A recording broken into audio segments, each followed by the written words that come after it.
Well, Australia is in the grips of a well-documented housing crisis as home prices continue to climb with demand still outstripping supply.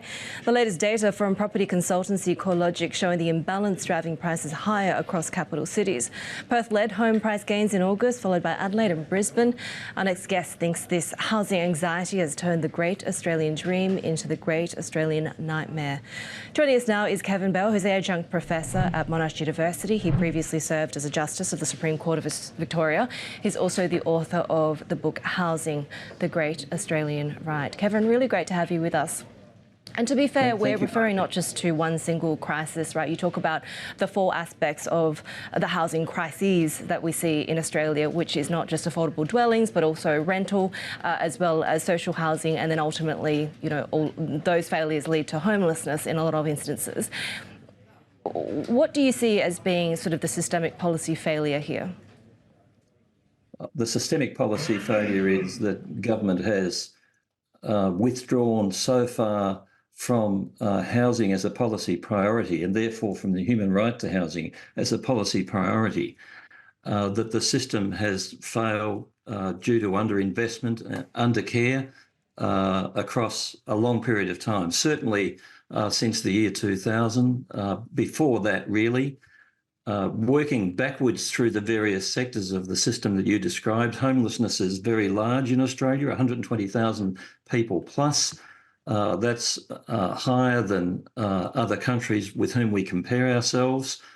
Social housing, which should be accessible to those without the capacity to pay or rent on the private market, has been run down for a very long time. Waiting lists are huge. Those on the list are forced into the private system, which they can't afford anyway. The rental sector is in a dire state because rents are so high that they're unaffordable to ordinary people, and the tenancy laws here are not fit for purpose. Unfortunately, residential tenancies here is seen to be a second-class kind of housing. It shouldn't be, and we have second-class tenancy laws which need to be reformed. And then, of course, we come to the main element of the system, which is private housing. And there, look, I can summarise it this way. In this country, two people on good jobs can't afford to buy a home in anywhere near the population centres. They have to move much further out in order to have any hope at all. If they do buy a home, then it's at the cost of what we call housing stress, which is that they have to pay much more of their weekly income than they really can afford. So that in a nutshell is the four dimensions of the system, and they're all in crisis. The problem, as you say, but also, of course, has been wildly beneficial for the broader economy is that housing is primarily seen as an investment asset now, right? How do you unwind that correlation? Because we've seen in, for example, China, how disastrous it is when you try and do that, when household wealth and consumer confidence is so very tied up with property values. Yes, well, it is a disaster, and a kind of disaster has occurred there, and a kind of disaster is occurring here, and it'll become catastrophic unless something is done. In all countries of the world, the private sector is a significant means through which the just aspirations of the population for housing, I say the human right that they have to housing, is realised. But the government sets the rules of the game. And the problem in Australia is that the rules of the game have not been properly set, and they've been based entirely on profit rather than balanced with the needs of people. That's the fundamental problem. Now, we achieve a proper balance in other areas. It might be said that health, primarily private but strongly supplemented by a public sector, is one example. I could refer to others. So it's a question of the balance. Here, the balance is so far towards using private housing as the principal means of accessing housing, that the rules have been let go. Social housing, being the safety net, has been run down. Rental laws have been allowed to be based on 19th century values. And finally, we haven't invested anywhere near enough in either social housing and especially not in emergency housing for the homeless. So my answer to your question is that the private sector is very important, but the rules within which it operates need now to incorporate the human right to housing as a fundamental guiding principle. Kevin, Heidi talked about China, and of course we see the incredible homelessness also in the United States. What changed when it came to the mentality of governments after the Reconstruction period following World War II, where housing was supposed to be affordable, where you were supposed to give access to people, and how do you gain that back? Because this seems to be not only an Australian problem, but a global problem. It is a global problem, and what is called financialisation is part of the problem. This is the idea that we just treat housing as a commodity like any other. We have capital markets which can invest on whatever terms they like, and treat investment there as if it was the same thing as investing in a mine or in a factory.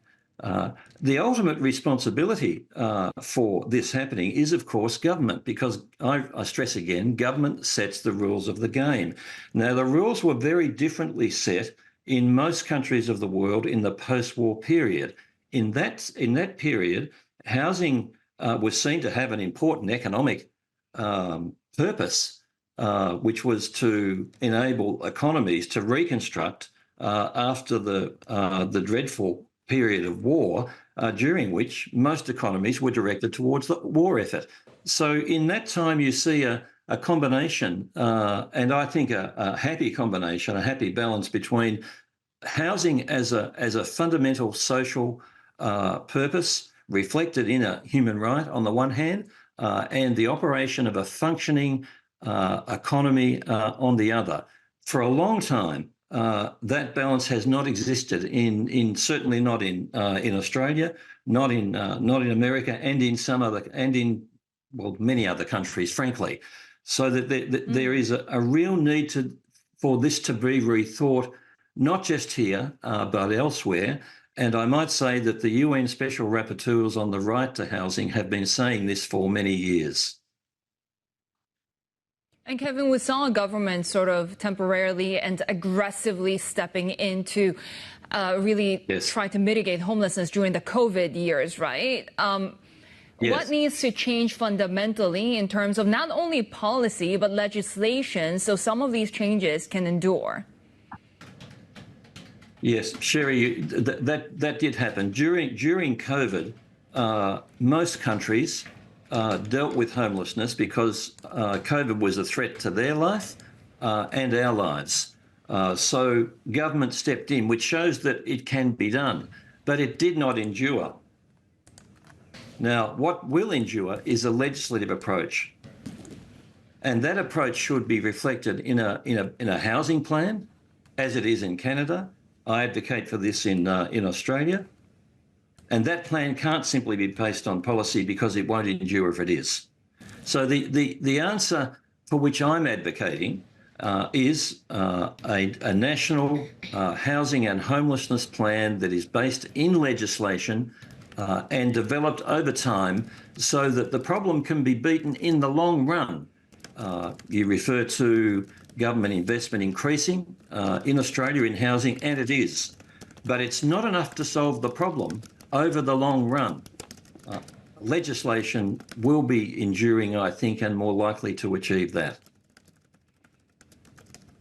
Kevin, if this is a fundamental human rights issue, which you argue it is, and it correlates to so many different social and health and education and employment outcomes and so on and so forth, is there a legal remedy? If you put on your KC wig, if you will, do you think there is a way that perhaps that could garner more headlines?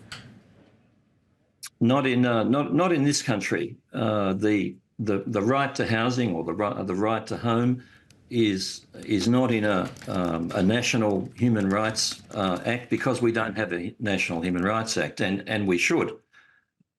That's indispensable, actually, for any policy response to endure. There are state human rights acts in Victoria, in Queensland and in the ACT, and they have the right to be free of unreasonable interference with the home as one of the rights concerned, and that's a good thing. But those acts are not strong enough to enable individuals to bring actions against government in order to compel government to change the system. Now, individual action, I think, against government is especially important for homeless people. I think they should have the right to go to court and compel government to house them on an emergency basis. And without in any way detracting from the importance of individual causes of action as part of the resolution of the problem, I'm really advocating for system change. I'm saying that the government should accept the human right for housing as the central pillar for the operation of the housing system and organise everything around that. That means literally all aspects of it. If that happens, then I think individuals are much more likely to be able to access the housing they need in order to lead a decent and dignified life. Kevin, we really appreciate your time with us. Kevin Bell, who's an Adjunct Professor at Monash University, also a former Justice on the Supreme Court of Victoria.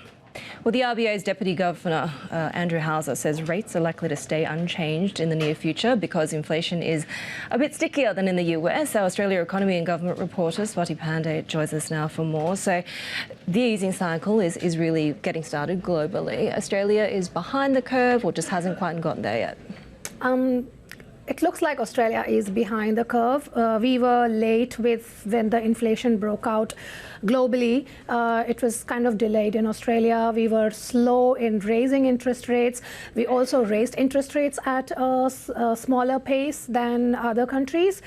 So there is a possibility that some months down the line, we will see an easing in inflationary pressures as well. The data is not pointing to that yet. It is still worrying to see some of the services side of inflation being really sticky.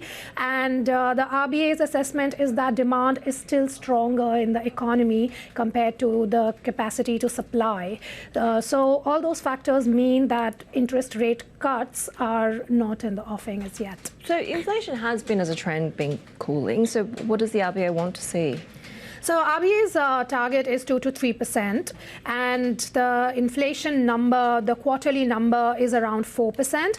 We had the monthly inflation report, which for July, and that was at 3.5%. So it's still higher than the RBA's target, but also the monthly inflation gauge is a partial gauge, so it does not include everything in the basket. And in particular, the July number did not include the services side of inflation, which is where the concern is really. So the RBA wants to see some more data to be confident that inflation is moving sustainably in the right direction. So it's not like a month or 2 months of move, but that it's moving sustainably within the 2 to 3% target band.